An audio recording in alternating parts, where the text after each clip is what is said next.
Hello শিক্ষার্থী বন্ধুরা, তোমরা সবাই কেমন আছো? আশা করি সবাই ভালো আছো, সুস্থ আছো। আলহামদুলিল্লাহ, আমিও ভালো আছি। শিক্ষার্থী বন্ধুরা, চলো আমরা নবাব সিরাজউদ্দৌলা সম্পর্কে কিছু গুরুত্বপূর্ণ তথ্য জেনে আসি। তোমরা মনে রাখবে, নবাব সিরাজউদ্দৌলা হলেন বাংলার শেষ স্বাধীন নবাব। ওকে, তার জন্ম 1733-এ। তার পুরো নাম হচ্ছে মির্জা মোহাম্মদ সিরাজউদ্দৌলা।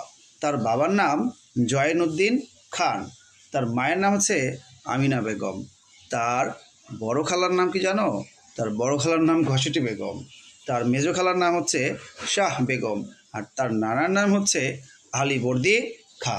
তার একটা সেনাপতি ছিল, সেই সেনাপতির নাম হচ্ছে মীর জাফর। মীর জাফর হচ্ছে তার সাথে কিন্তু বিশ্বাসঘাতকতা করেছিল পলাশির যুদ্ধে। সেই মীর জাফর কি করেছিল জানো? ইংরেজদের সাথে হাত মিলিয়ে কি করেছিল? নবাব সিরাজউদ্দৌলার বিরুদ্ধে গিয়ে নবাব সিরাজউদ্দৌলাকে যুদ্ধে পরাজিত করেছিল। এখন আমরা শিখব হচ্ছে নবাব সিরাজউদ্দৌলার যে স্ত্রী ছিল কয়জন সে সম্পর্কে। নবাব সিরাজউদ্দৌলার স্ত্রী ছিল 3 জন। 1 নম্বর হচ্ছে লুৎফুন্নেসা, 2 নম্বর হচ্ছে জেবুন্নেসা, আর 3 নম্বর হচ্ছে উমদাদুন্নেসা। তার একটি মেয়ে ছিল, সেই মেয়ের নাম হচ্ছে উম্মে জহুরা। শিক্ষার্থী বন্ধুরা, তার মৃত্যু হয়েছিল 2 জুলাই 1757। তিনি পলাশির যুদ্ধে ইংরেজদের কাছে হেরে গিয়েছিলেন, কারণ তার বিশ্বাসঘাতক কি রয়েছিল? সেনাপতি রয়েছিল। তোমরা কখনো বিশ্বাসঘাতক ব্যক্তিদের সঙ্গে সম্পর্ক করবে না। তার মৃত্যুকালীন বয়স হয়েছিল 22 থেকে 23 বছর। আর তার হত্যাকারী ছিল মোহাম্মদী বেগ। মোহাম্মদী বেগ তাকে ছুরিকাঘাতে, অর্থাৎ ছুরি দিয়ে আঘাত করে করে তাকে হত্যা করেছিল।